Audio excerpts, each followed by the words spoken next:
and perhaps accurate introduction. I'm delighted to be here, and I'd like to thank Business Today and the India Today group for recognizing Madhya Pradesh. Most important is that across the country, people have considered Madhya Pradesh to be a state. It is the largest forest area, it has the largest tribal population. But people in India, investors in India, have looked at Madhya Pradesh not as an investment destination. But now that we are in the GST regime, we have the GST regime, and there's no state which is better located. It has the biggest logistical advantage in the country. If somebody is manufacturing something in North India, say in Punjab or Haryana, wherever, and he has to sell to Tamil Nadu or to Andhra, he'd much rather do it in Madhya Pradesh. And as I've said, that we have to view this as an opportunity as never before. The challenge before us is not necessarily how we create employment. Employment, yes. How do we generate economic activity? Is different from creating employment. Employment is a component of economic activity. How do we increase not the per capita income, but the disposable income of people? 2 lakh rupee salary in Delhi per year doesn't mean much. But a 2 lakh rupee salary in any of the districts in Madhya Pradesh, he has a disposable income. And that disposable income generates economic activity. I used to always say in my ministerial career at the center that we got to look at not per capita income, that is on every screen. We got to look at what's not on the screen. And what's not on the screen is disposable incomes per capita. We got to look at not GDP, we got to look at the index of economic activity. And unless we do that, we will not be able to get an accurate picture of the Indian economy. I remember when I was Commerce Minister, we were behind this 8.5% growth and big investment. But if I went to any district in Madhya Pradesh and I told them we have 8.5% growth, they would think I've gone mad. What does it translate into? What did it translate into rural India? You talked just now the great success in agriculture. I wish you had said in agricultural production, because it has been successful in agricultural production. But when you had a quantum jump in agricultural production, our problem today in our country, 30 years ago our problem was a problem of shortages. Today it's a problem of excess. How do we deal with this excess? Now here we had this increased agricultural production, but no increased capacity in mandi. No method of procurement. Where did the farmer sell it? So there's farmers' distress. Madhya Pradesh farmers' suicide rates highest, one of the highest in the country, the second highest. Why? Because he's produced more and he cannot dispose it. And if he disposes it, it's at a distress sale. And if it's in distress, he can't pay his bank loan. If he can't pay his bank loan, he doesn't get another bank loan. So our problem is excess, and this is the problem facing India. 70% of Madhya Pradesh is agriculturally dependent. The kirana shop in a village depends on the purchasing power of the farmer. The bazaars, the markets, depends on the purchasing power from the agricultural sector. So 70% depend on agriculture. How do we face this challenge? Then we come to industry. I had said before in the interview with you, and I'm happy you remember it, that we can't have a one-size-fits-all. What do we link investment to? If somebody says, I'll invest 100 crores and give 100 people employment, he's welcome. But somebody says, I'll invest 100 crores and give 500 people employment. Well, that's a different type of attraction. I'll give you an example. I had one company come to me, very large company. They said, we are going to invest 1,200 crores. They are doing it. They've already spent 150 or 200 crores in the land, etc., in the initial setup. So they said that, I said, how many people will you employ? They said, you see, we are very modern and we got great technology, etc. So we'll employ 500 people. I said, for 500 people, you're looking for me to give you a capital subsidy. And your capital subsidy, if I give you 200 crores, that means I'm giving you 200 crores capital subsidy for employing 500 people. It doesn't make sense to me. So I said, but anyway, let me ask you something more. Ask him, how will you evacuate your products? What do you want to manufacture? I'll tell you the name also, because it's not to happen, it has happened. This is India Cements. India Cements, they call themselves India Cements, but it's been South India Cements. They were nothing in this part of the world. I told them, I used to tell Mr. Srinivasan, who I knew well from the cricketing world, that Mr. Srinivasan, you call yourself India Cements, but you're South India Cements, please change your name. So he remembered that. And he came to me and he said that, I said, how will you evacuate it? He said, by trucks. I said, how many trucks per day? He said, 500 trucks a day. I said, we have a deal. All 500 trucks, that means they'll go 8 days, they send it across the country 10 days. It's 500 trucks per day. That means, multiplied by 10, 5,000 trucks. I said, 5,000 trucks must be of Madhya Pradesh ownership and must have a Madhya Pradesh registration. Can you imagine what that means? I said, are you ready for this? He said, yes. I said, next condition of mine. I said that whatever subsidy you get, you undertake to invest it back in the state.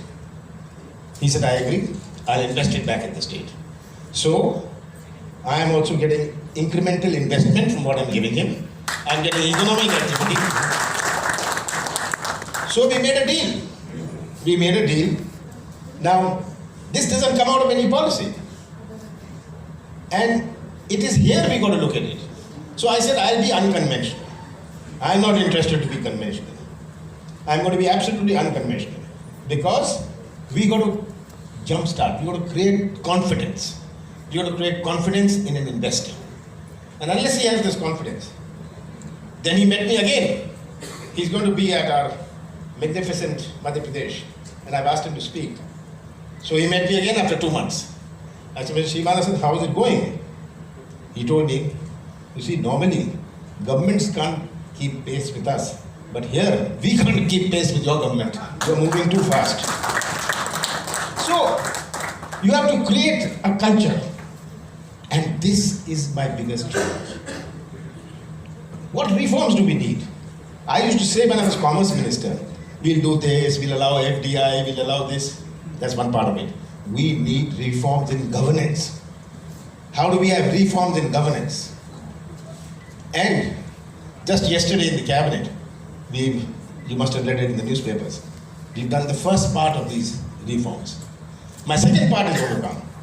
I said somebody owns a piece of land, he'll come for approval, whether it's an industry, whatever he wants to do.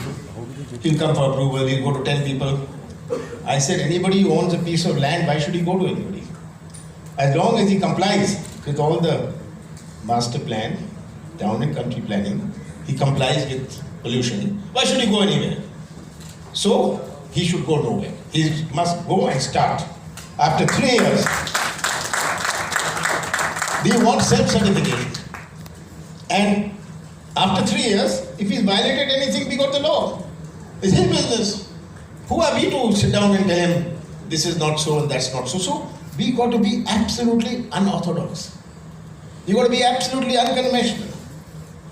Then only people will come here. Now, somebody comes from an industry, another big investor came. I said, why have you come to Madhya Pradesh? He said, because I think things can happen faster here. I know you, and you'll do it faster. So I said, so? He said, if I put up my plant 2 years earlier, I get 2 years profit first. So that 2 years profit which I would have lost by a 2 years delay is very attractive to me. So that's my effort.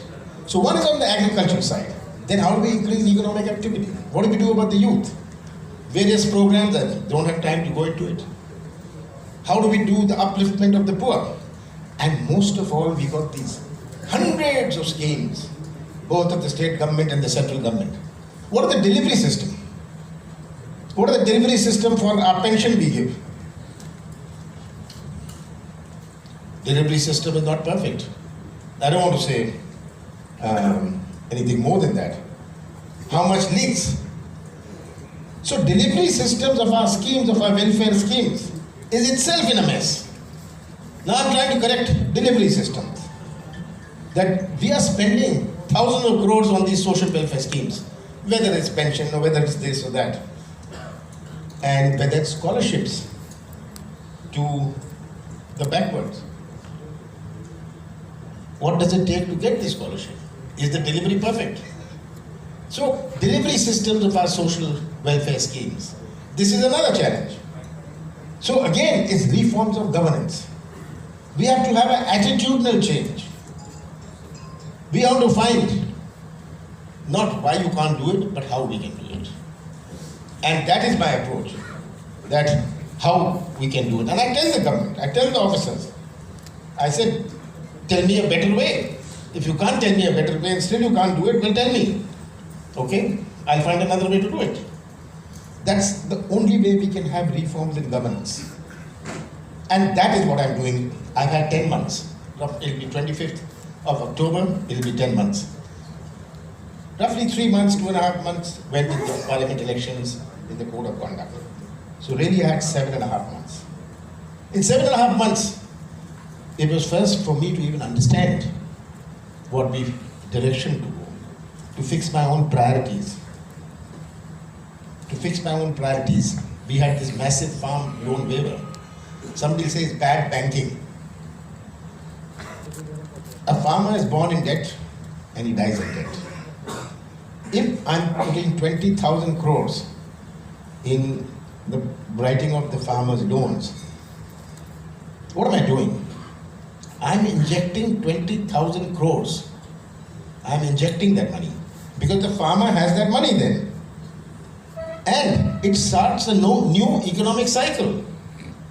So the economists will say, these bankers sitting in Bombay, etc., will say, no, there's bad banking practice. And I told them, and I said, I'm writing up the loans. I said, for industry, you write off loans, you have one-time settlement, you write off, they said we write off 60%, 65%. I said, so how much will you write off here? I'm not going to give you the full amount. And I will take over the loan if you don't write it off. Now you come to me, I am your debtor, I'll deal with you. So I said, I'll pass legislation of taking over the loan. What will you do? So I said, so for the agricultural sector, write off 50%. Oh, 50%, we'll have to go to the board. I said, go where you want. And all I want you to say is, you won't do it. I will go public and say that you are a bank for the business community. You are not a bank for the farmers. For them, you write off 60%. And for me, you're not willing to write off 50%. So, my 35,000 crores, 40,000 crores, immediately I got half, written off by the banks. So I said, you're doing this. You are making an NPA into a PA, into a performing asset. So you're cleaning up your own balance sheet. So I'm helping you to clean it up. Okay, I'm only helping you to clean your balance sheet. So that's how I had to do this, spend huge amount of time. But we've got very far. We've written off loans of 21 lakh farmers.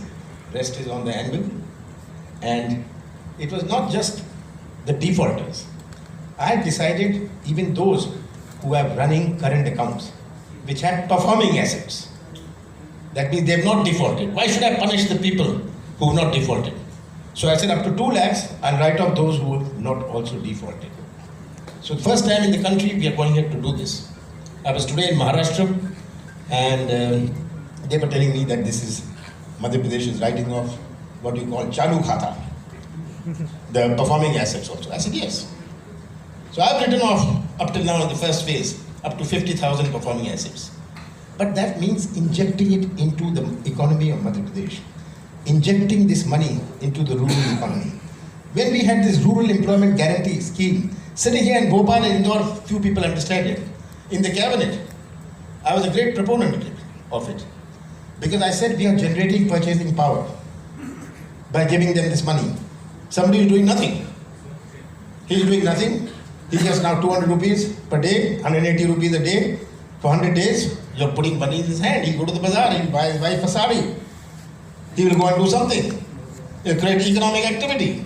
And assuming that he's doing some work, let's assume it's 50% done. I'm happy. So we had a great rural employment guarantee scheme. Now the economy today, and that's my last point, you were very charitable by saying it's not the best. We all know what it is. We today in the country have a banking system under collapse. We have a banking system under collapse. The banks are not willing to fund. We have investment sentiment at the lowest. If investment sentiment is at the lowest, nobody is going to be willing to take a risk. You're seeing what's happening in the auto sector. I'm going by the press reports. So many thousand showrooms are closing. So much thousand people are getting jobless. And this will have a rebound effect. Now saying I'm reducing the tax, coming back to 25%. Is this the answer? We've got to change the sentiment. We've got to change the investment sentiment in the country. And investment sentiment can only be changed by different kind of steps, not the kind of steps which are being taken. So today, the Indian economy is in a mess. Our new generation, the youth, unemployment is perhaps at the highest level. You can conceal it, you can hide it, but you go out on the roads, you'll find how many people are unemployed. Unemployment is at its highest. What does that mean? A young generation is very different to the generation of the past. The older generation, world was a different world. The world of this new generation is a different world. It's an internet-connected generation. The aspirations are different. India has the largest aspirational society on this planet. How do we deal with this aspirational society? What are the consequences of their distress? So, these are the challenges. And these challenges cannot be addressed by saying, we will have Article 370. Fine, you have Article 370. No problem. Do it. But what about the other steps? You cannot talk of Pakistan, bring it up, make Pakistan as your blank, and that we are dealing with Pakistan. You can't do that and leave everything else. Leave everything else to fend for itself. These are essential components. These are essential ingredients to nation building. These are essential ingredients. Our economic policy is a very important policy, and the economic policy embraces your agricultural policy. So this is the situation today, but despite that, I do hope people will invest in Madhya Pradesh, will have trust and faith in Madhya Pradesh, and I do hope that we'll be able to make Madhya Pradesh just not magnificent Madhya Pradesh, but magnificent for the investor and government. Thank you.